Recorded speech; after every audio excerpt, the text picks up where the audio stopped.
하겠습니다. 하나님 아버지 감사합니다. 이 새벽에 저희를 깨워주시고 평안한 영혼 가운데 주님을 만나는 시간 허락해 주셔서 진심으로 감사합니다. 성령님 이 자리에 임재하여 주시고 하늘문을 여시사 신령한 복을 허락하여 주시옵소서. 감사드립니다. 예수님 이름으로 간절히 기도드립니다. 아멘. 오늘 같이 나눌 하나님의 말씀은 요한계시록 20장 11절과 12절 말씀입니다. 신약 420쪽인데요. 요한계시록 20장 11절과 12절 우리 같이 한 목소리로 봉독해 보겠습니다. 시작. 또 내가 크고 흰 보좌와 그 위에 앉으신 이를 보니 땅과 하늘이 그 앞에서 피하여 간데 없더라. 또 내가 보니 죽은 자들이 큰 자나 작은 자나 그 보좌 앞에 서 있는데 책들이 펴 있고 또 다른 책이 펴졌으니 곧 생명책이라. 죽은 자들이 자기 행위를 따라 책들에 기록된 대로 심판을 받으니. 아멘. 자, 오늘 추운 날씨에 이렇게 또 현장에 나와서 예배드리는 모든 분들 환영하고 축복합니다. 우리 또 잠 깨기 위해서 한번 스트레칭 한번 해볼까요? 쭉 올려보시고, 네, 좌우로 크게 보시기 바랍니다. 네, 좋습니다. 자, 어깨도 한번 돌려보세요. 좋습니다. 자, 목도 한번 돌려보시고, 자, 손목 발목 한번 풀어보시기 바랍니다. 자, 여기 정신 나셨죠?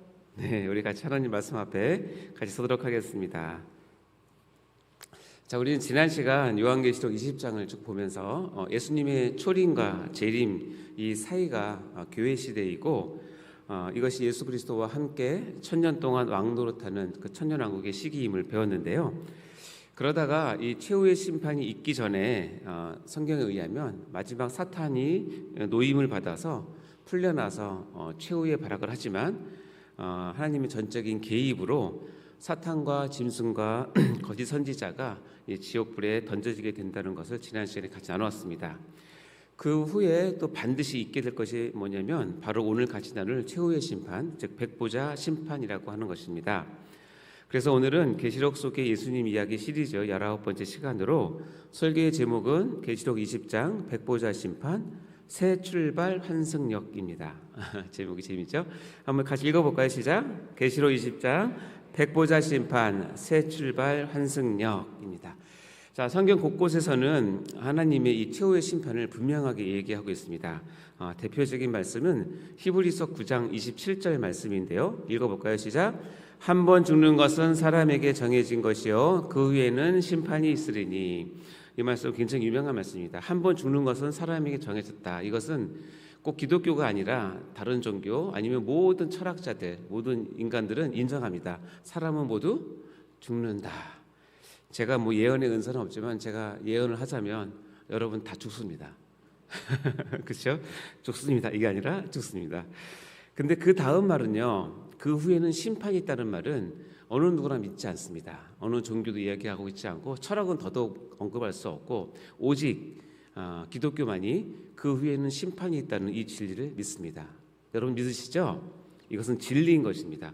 한 번 죽는 것과 그 뒤에는 심판이 있다. 이 두 가지는 우리가 붙잡고 있는 중요한 진리인데요. 자, 여러분은 심판이 있다는 이런 말을 들으면 혹시 기분이 어떠십니까? 두렵습니까? 아니면 기대가 되십니까? 예를 들자면 검찰에서 여러분에게 통보가 왔습니다. 언제까지 나와서 조사를 받으세요 라고 한다면 여러분이 혹시 이게 가해자이거나 죄인이면 얼마나 두렵고 떨리고 피하고 싶은 마음이 있겠죠. 근데 만약에 여러분이 억울한 상황이고 피해자라면 그 조사는 정말 기다려지고 자신의 무죄를 그리고 자신의 추락한 위신을 다시 세울 수 있는 기회를 여기고 아마 소망을 갖게 될 것입니다. 지금 하나님의 심판이 있다고 하는 말씀을 들을 때 여러분의 마음은 어떠신 마음이 드신지 모르겠어요. 그러니까 여러분 잘 사셔야 됩니다. 그렇죠?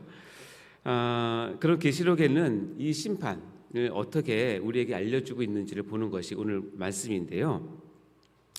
계시록 20장에는 이제 가장 핵심적인 백보자 심판이 펼쳐집니다.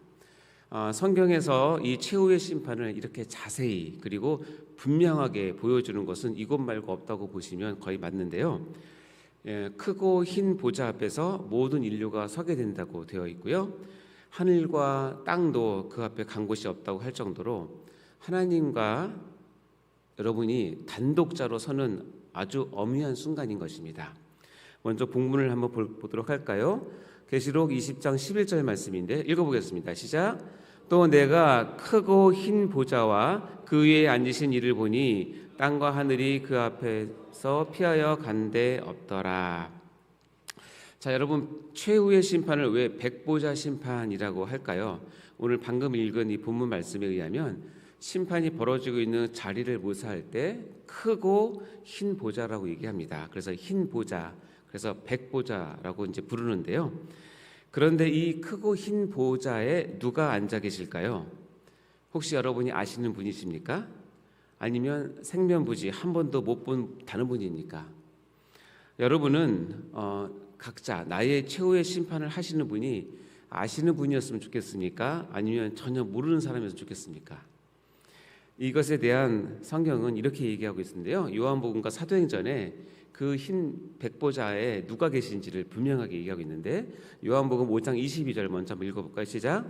아버지께서는 아무도 심판하지 아니하시고 심판을 다 아들에게 맡겼으니 라고 얘기하고 있고요. 사도행전 17장 31절 앞부분을 읽어볼까요? 시작. 이는 정하신 사람으로 하여금 천하를 공의로 심판한 날을 작정하시고 라고 말씀하십니다.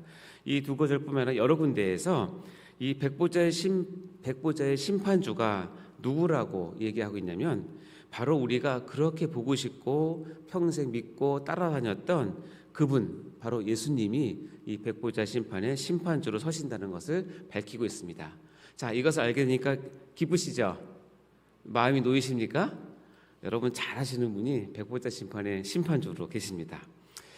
자, 그런데 본질적으로 이 백보자 심판은 그렇게 쉬운 것은 아닙니다. 백보자 심판은 인류 역사에 이제 마지막에 있을 최종적이고 공의로운 심판입니다. 그리고 그 분위기와 그 위험은요, 우리의 숨을 턱턱 막히게 할 정도로 장엄합니다. 왜냐하면 어떤 한 사람도 그 자리에서 몰래 빠져나가거나 피하거나 봐줄 수 있는 그런 자리가 아니기 때문에 그렇습니다. 오죽했으면 땅과 하늘도 피할 수 없는 자리라고 하겠습니까? 아까 읽었던 20장 11절 말씀을 읽어보시면 시작. 또 내가 크고 흰 보좌와 그 위에 앉으신 이를 보니 땅과 하늘이 그 앞에서 피하여 간데 없더라. 이 백보자 심판 앞에서는 예외가 없다는 점입니다. 금방 읽은 것처럼 땅과 하늘이 그 앞에서 피하여 간데 없더라. 즉 어떤 자연의 질서나 역사나 문화나 아니면 권력이나 종교, 심지어는 교회의 직분도 이 보좌 앞에서는 아무런 보호막이 되지 않는다라고 얘기를 합니다. 이것을 고린도후서 5장 10절에는 누구나 다 반드시 서게 된다고 강조를 하고 있는데요.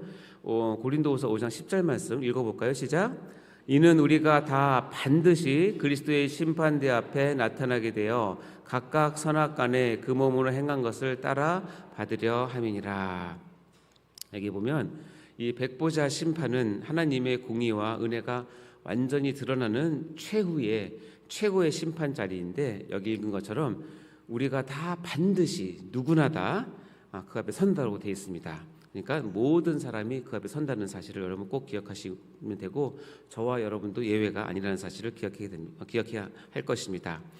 자, 그리고 그곳에는 그 백보자 심판에는 두 종류의 책이 펼쳐져 있다고 아까 본문에서 얘기하고 있는데요. 바로 20장 12절 말씀에 이렇게 되어 있습니다. 같이 한번 읽어보겠습니다. 시작.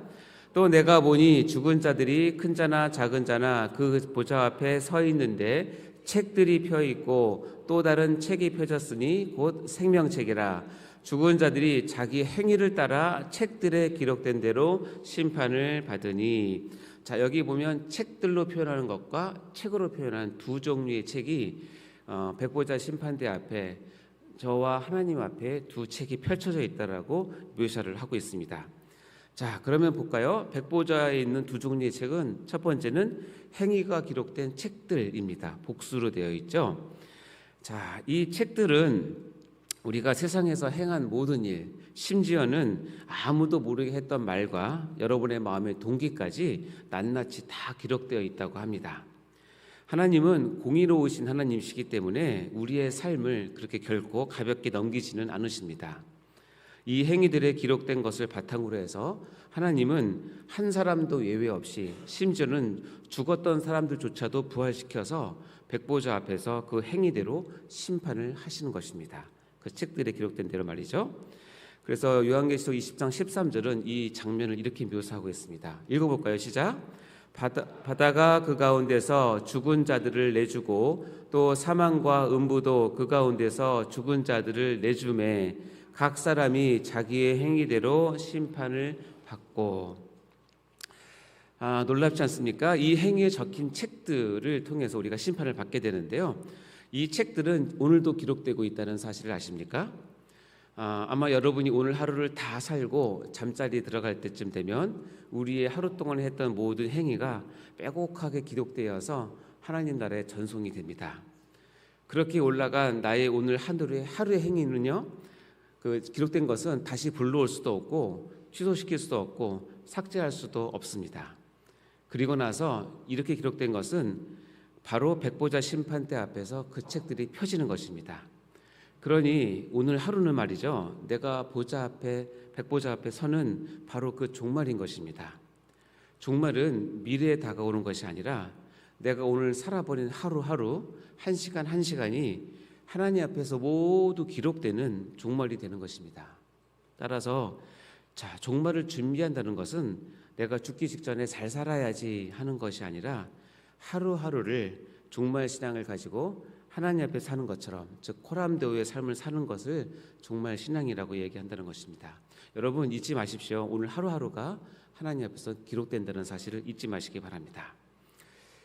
그런데 이렇게 올라간 하루하루의 우리의 삶이 때로는 잘 살 수도 있지만 우리가 또 죄를 짓기도 하고 실수하기도 하지 않습니까? 근데 이거를 지울 수 있는 방법이 있는데 그럴 때 알려드릴까요?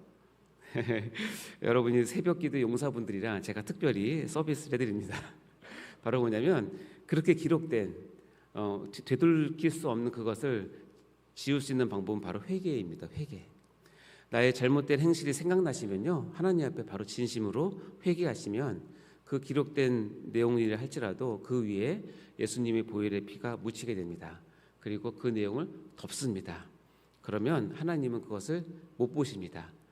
아니면 정확히 말씀드리면 못 본 척 해주십니다. 왜냐하면 독생자 예수의 피가 그걸 덮었기 때문에 그렇습니다.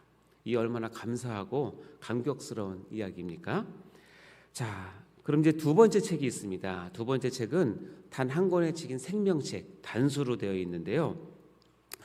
이 생명책이야말로 우리에게는 큰 복음이라는 것입니다. 우리의 행위대로 하면 어느 누구도 심판을 견딜 수 있는 자는 아무도 없습니다. 그러나 어린 양 예수 그리스도의 피로 기록된 이 생명책에 우리의 이름이 적혀져 있기 때문에 우리는 정죄함을 받지 않습니다. 이것을 로마서 8장 1절에는 분명하게 선언하죠. 로마서 8장 1절 읽어보겠습니다. 시작. 그러므로 이제 그리스도 예수 안에 있는 자에게는 결코 정죄함이 없나니. 아멘. 즉 이 생명책에 그의 이름이 기록된 자는 결코 정죄를 받지 않습니다. 이것이 바로 우리가 이해할 수 없는 은혜이고 정말 어처구니 없는 사랑이고 영원한 감사 찬양의 제목이 되는 것입니다. 그런데 이 귀한 생명책에 기록되지 못한 자는 과연 누구일까요? 놀랍게도 요한계시록 13장 8절에는 이렇게 표현을 하고 있는데요. 요한계시록 13장 8절 한번 읽어보실까요? 시작. 죽임을 당한 어린 양의 생명책에 창세 이후로 이름이 기록되지 못하고 이 땅에 사는 자들은 다 그 짐승에게 경배하리라. 생명책에 기록되지 못한 자들은 다 우상 숭배자라고 성경은 이야기한다는 것입니다. 여러분, 본인이 인정하든 인정하지 않던 하나님을 믿지 않는 사람들은 우상 숭배자라고 성경은 정죄를 한다는 것입니다. 그래서 생명책에 기록되지 못한 자들은 필연적으로 본능적으로 우상 숭배하며 사는 자들이라고 성경은 선언하고 있는 것입니다. 놀랍지 않습니까? 자, 이렇게 그러면 생명책에 기록되지 못한 자들은 어떻게 될까요? 그들의 최후는 무엇일까요? 요한계시록 20장 15절 말씀에는 분명하게 선언을 하는데요. 20장 15절 읽어볼까요? 시작. 누구든지 생명책에 기록되지 못한 자는 불못에 던져지더라. 아멘. 생명책에 자신의 이름이 없는 모든 자는 다 지옥에 간다는 뜻입니다. 왜냐고요? 금방 얘기한 것처럼 생명책에 이름이 없는 자는 하나님 보시기에 누구나 예외 없이 우상 숭배자들이기 때문에 그렇다는 것입니다. 자, 그렇다면 이 생명책과 행위로 기록된 책들과는 어떤 관계일까요? 이 두 종류의 책이 백보자 심판 앞에 딱 있는데 어떤 용도로 사용되는 것일까요? 일단은 생명책이 우선인데요.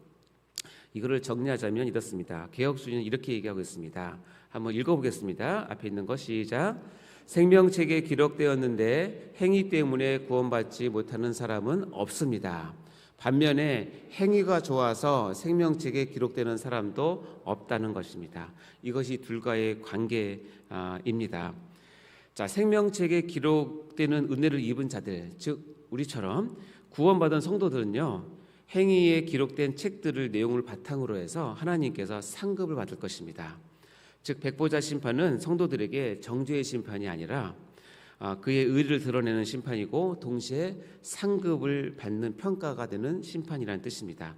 하지만 생명책에 기록되지 못한 자들, 즉 불신자들은 그 행위 책들에 기록된 내용을 근거로 해서 그의 행위의 악함을 근거로 해서 정죄를 받아서 둘째 사망, 즉 지옥에 가게 된다는 것입니다. 이것이 백보자 최후 심판의 전체적인 내용이라는 것입니다. 자, 지금까지 요한계시록 20장의 하이라이트인 최후의 심판, 즉 백보자 심판에 대해서 전반적으로 살펴보았습니다. 사랑하는 성도 여러분, 이 성경에는 계시록에는 백보자 심판 뒤에는 계시록 21장, 22장에는 영원한 천국 이야기가 나옵니다. 누구든지 천국에 들어가려면 이 백보자 심판을 거쳐야 한다는 뜻입니다. 마찬가지로 영원한 지옥에 가는 사람도 한 사람도 예외 없이 이 백보자 심판을 통해서 지옥으로 떨어지는 것입니다. 따라서 이 백보자 심판은 유한한 인생의 삶의 마지막 종착역이며 동시에 영원한 삶에 들어가는 환승역이 되는 어느 누구나 거쳐야 하는 필수 코스라고 말씀드릴 수 있습니다. 이후로 어떤 이는 영원한 천국에, 어떤 이는 영원한 지옥에 갈라질 뿐입니다. 따라서 백보자 심판은 누구에게나 새 출발, 환승역이 된다는 것입니다. 자, 한번 생각해 보십시오. 백보자 심판은 우리 성도들에게서는 공포의 심판이 아닙니다. 우리를 위해서 예비된 영원한 상급의 자리입니다. 그래서 오늘 하루 사실 때 내 이름이 생명책에 기록되었다는 확신 가운데 여러분 당당하게 사시기 바랍니다. 그리고 오늘 내가 하는 작은 헌신, 작은 행위가 빼곡히 기록되어서 그 책들의 기쁨으로 기록되고 있다는 사실을 여러분 믿으시기 바랍니다. 이것을 한마디로 표현하면 이렇게 정리할 수 있는데요. 자, 백보자 심판은요, 불신자들에게는 자신이 했던 모든 행위와 인생의 모든 선택이 판결로 돌아오는 날이지만 성도들에게는 이미 받은 구원이 얼마나 진실했는지가 빛 가운데 드러나는 날이고 그 소명을 붙잡고 여러분이 어떻게 살아냈는지를 주님 앞에 평가받는 자리라는 것입니다. 아멘. 이것을 알기 쉽게 설명하면 이렇습니다.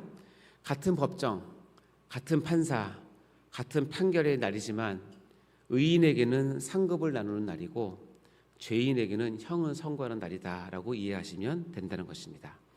사랑하는 성도 여러분, 이 백보자 심판을 들으니까 두려우신가요? 감격스러우신가요? 감격스러우시죠? 네, 그러니 여러분 기쁘게 사시기 바랍니다. 이번 주에 우리 담임 목사님께서 설교에서 말씀하셨듯이 호모 루덴스, 로리하는 인간처럼 주님께 모든 것을 맡기고 사명 감당을 여러분 즐기시는 인생으로 사시기 바랍니다. 그리고 예수님처럼 유머러스한 말과 행동으로 여유 있게 하지만 확실한 목표를 바라보면서 살아간다면 이 백보자 심판을 제대로 이해한 성도들의 삶의 모습이라는 것입니다.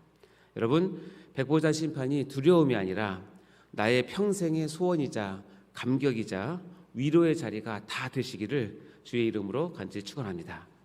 기도하시겠습니다. 사랑과 은혜가 풍성하신 하나님 아버지, 주님께서 재림하신 후에 백보자 심판을 통하여 하나님의 공의와 사랑을 동시에 완성하시니 진심으로 감사드립니다. 부족할 이 죄인을 긍휼히 여기사 어린 양의 생명책에 우리의 이름을 기록하여 주시고, 또한 우리의 행위를 적은 책들 속에서 주님을 위하여서 헌신하고 눈물 흘리고 억울함을 참고 인내했던 모든 것을 드러내셔서 착하고 충성된 종이라고 판결해 주시는 심판주 우리 예수 그리스도를 우리 평생 바라보며 소망하게 하여 주시옵소서. 이제부터는 백보자 심판이 우리의 소망과 희망이 되게 하여 주시어 우리의 삶 가운데 환난과 어려움 속에서도 믿음을 지켜내고 끝까지 하나님 나라와 교회를 위해서 헌신 충성하는 성도들 다 되게 하여 주시옵소서. 감사드리며 이 모든 말씀을 예수님의 이름으로 간절히 기도하옵나이다. 아멘. 드려지는 헌금을 위해서 기도하도록 하겠습니다. 하나님 아버지, 감사합니다. 이 새벽에 우리의 재물을, 우리의 마음을 담아 하나님께 올려드립니다. 감사 헌금의 제목이 있습니다. 프라미스 전도 헌금이 있고 1,000번째 헌금과 11조가 있습니다. 하나님 아버지, 이 안에 적혀진 많은 기도의 제목들 하나님께서 일일이 살피사 불쌍히 여기시고 긍휼히 여기셔서 하나님 이때에 하나님께서 응답으로 허락하여 주시옵소서. 이 헌물을 드림으로 우리의 마음이 하나님께 온전히 드려지는 귀한 시간 되게 도와주옵소서. 감사드리며 예수님 이름으로 간절히 기도드립니다. 아멘. 우리 주기도문으로 마치도록 하겠습니다. 하늘에 계신 우리 아버지여, 이름이 거룩히 여김을 받으시오며 나라의 임하옵시며 뜻이 하늘에서 이룬 것 같이 땅에서도 이루어지이다. 오늘날 우리에게 일용할 양식을 주옵시고 우리가 우리에게 죄 지은 자를 사하여 준 것 같이 우리 죄를 사하여 주옵시고 우리를 시험에 들게 하지 마옵시고 다만 악에서 구하옵소서. 대개 나라와 권세와 영광이 아버지께 영원히 있사옵나이다. 아멘. 우리 이 시간 같이 공동의 기도 제목을 나누고 기도하도록 하겠습니다. 오늘 은혜 받은 말씀을 붙잡고 백보자 심판을 소망하며 같이 기도할 텐데요. 먼저 우리 담임 목사님의 영육간의 강건함을 위해서 기도해 주시고 숙면의 은혜와 또한 사역의 준비를 위해서 기도해 주셔서 사역 가운데 은혜 받도록 이루어지도록 기도해 주시기 바랍니다. 오늘 수요 예배를 위해서 기도해 주시기 바라고요. 우리 대신방 기간 가운데 있는데 말씀을 나누는 모든 성도분들이 하나님 은혜 가운데 한 해를 잘 계획하고 하나님께 헌신할 수 있는 그런 귀한 시간 되게 해달라고 대신방을 위해서 기도해 주시기 바랍니다. 마지막으로 각자 가져오신 여러분의 기도 제목을 우리 하나님 앞에 올려드리며 하나님의 이름을 부르며 기도의 자리로 나가도록 하겠습니다. 우리 주여 같이 외치고 기도하도록 하겠습니다. 주여, 주여, 주여.